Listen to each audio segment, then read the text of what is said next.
မေကိုမေရှောက်ခွင့်ပြုပါရှင်ဖေဟာခုနကတော့ဖျားပန်းကတ်လူတာနဲ့ပတ်သက်ပြီးတော့ဗောနော်တီးပြီးွားပြီပေါ့ဖေဟာဟိုကြားဘူးတာကြတော့တချို့တော့သူတွေပြောကြတာဇော်ရှိန်ပန်းတို့ကျက်မောက်ပန်းတို့ကလှူလို့မရဘူးလို့ပြောပါတယ်အဲ့ဒါဟုတ်ပါသလားဖေဟာမဟုတ်ပါဘူးနော်ကိုရှိတဲ့ဘန်ကိုလှူနိုင်တဲ့ဘန်အကုန်လှူလို့ရတယ်ဥစ္စာလို့ဆိုရင်เจ้าမှာတောထဲမှာဆိုတော့တောပန်းတွေပေါ်တယ်ကိုရင်လေးတွေဆိုရင်ဒီလိုဥပုံတွေဆိုရင်တောထဲပတ်ပြီးတော့ပန်းတွေကပ်ပြီးခူးတာပဲဘုရားမှာလာပူဇော်တာအများကြီးပဲပန်းတွေစုံတာပဲတောပန်းတွေပေါ့နော်ဆိုတော့ကိုယ်တရားတရားအလျောက်တိုက်တဲ့ပန်းကိုပူဇော်လို့ရတယ်ဘုရားလောင်းတော်မှာအဲ့မှာပူဇော်စရာပန်းမရှိလို့တောထဲကပန်းတွေပူဇော်ပြီးတော့အဲ့မှာနတ်ပြည်ရောက်တဲ့သူကရိယာသွားတာတွေတာတကတွေရှိပါတယ်နော်အဲ့တော့ကိုနှစ်သက်တဲ့ပန်းကိုရှိတဲ့ပန်းကိုပူဇော်ခွင့်ရှိတယ်နော်ဒါဘေးရင်တွေလောကရတရားလောကတွေကဟိုဟာမပူဇော်နဲ့ဒီဟာမပူဇော်နဲ့ကြာပန်းပူဇော်ရင်ကြာတတ်တယ်လို့ဟုတ်လားစီးပွားမအောင်မြင်ဘူးလို့ဆိုတာအဲ့ဒါမဟုတ်တာတွေချက်ပြောနေတယ်နော်မဆိုင်ပါဘူးနော်ဟုတ်လားကြာစံမစားနဲ့ကြော်တယ်လားကြာစံစားရင်ကြာတတ်တယ်ဆက်တော့မဟုတ်တာတွေသလားအဲ့တော့ဗုဒ္ဓဘာသာတွေကအဲ့ဒါမယုံပါဘူးနော်ဗုဒ္ဓဘာသာမှာအဲ့ဒီယူဆမရှိရဘူးကောတုဟလိကမင်္ဂလာဆိုတာဗုဒ္ဓဘာသာတွေရောလက်မခံရဘူးဒါတွေကမဆိုင်ဘူးနော်မိကွန်းတစ်ခုမေးလျှောက်ခွင့်ပြုတော်မူပါဗျာအွန်လိုင်းမိကွန်းဖြစ်ပါတယ်ဗျာဖုန်းကြီးเจ้าထဲမှာဖက်နဲ့မစီရခြင်းနဲ့တိမ်เจ้าထဲမှာအမျိုးသမီးမဝင်ရခြင်းဆိုတဲ့အကြောင်းမေးမြန်းထားပါတယ်ဗျာအဲ့ဘုန်းကြီးเจ้าမှာဖက်နဲ့စီးမစီရဆိုတဲ့ဟာကလေရှေ့ခေတ်ကတည်းကကို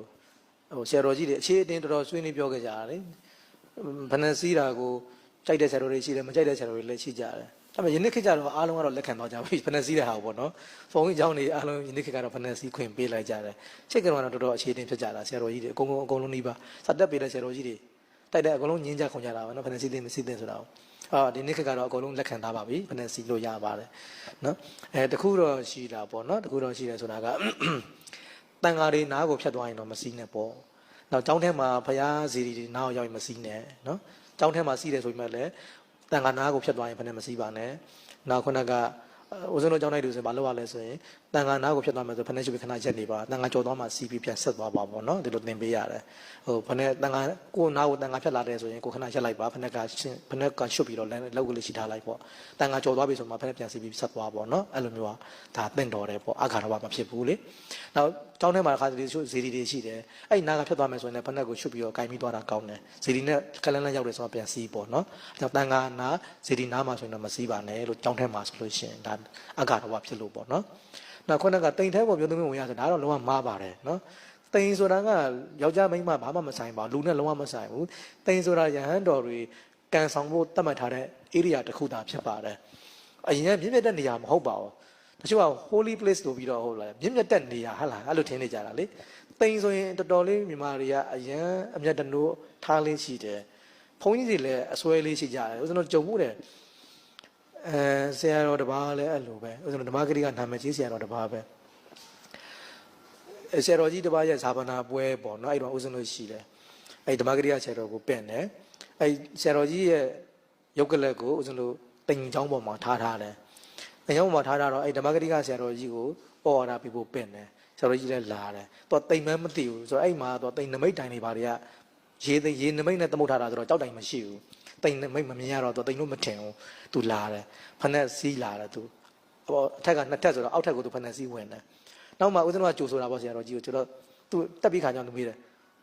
ဦးဇင်းနဲ့ဓာတ်တဲ့တိမ်လာတော့တမဖျက်တာတိမ်ဟာတိမ်ဆိုဖက်နဲ့မစီးအောင်ရှင်းတန်းရွှေတယ်သူကကျောင်းဆိုရင်သူကစီးမယ်ပေါ့နော်တိမ်ဆိုသူမစီးဘူးပေါ့နော်သူအဲ့လိုမျိုးဆိုတာကဘုန်းကြီးတွေကိုယ်တိုင်ကတိမ်ဆိုရင်အမြတ်တို့ထားမယ်ဆိုတဲ့အစွဲကလေးဖြစ်နေတယ်တကယ်တော့တိမ်ဆိုတာမြင့်မြတ်တဲ့နေရာလို့မသတ်မှတ်ပါဘူးတကယ်တော့တန်ဃာတော်တွေအလုပ်လုပ်တဲ့ area တစ်ခုသာဖြစ်ပါတယ်နော်ဦးဇင်းတို့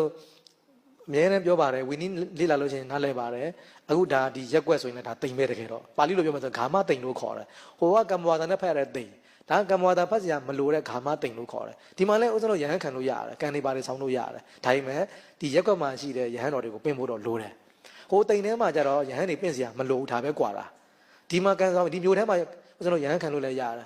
နော်ကမ္မဝါဒတွေဖတ်လို့ရဒီမျိုးထဲမှာဒါပေမဲ့ဒီမျိုးထဲမှာရှိတဲ့တန်ဃာတွေအားလုံးကတော့ပင့်ဖို့တော့လိုတယ်နော်အဲ့လိုမျိုးရှိတယ်အဲ့တော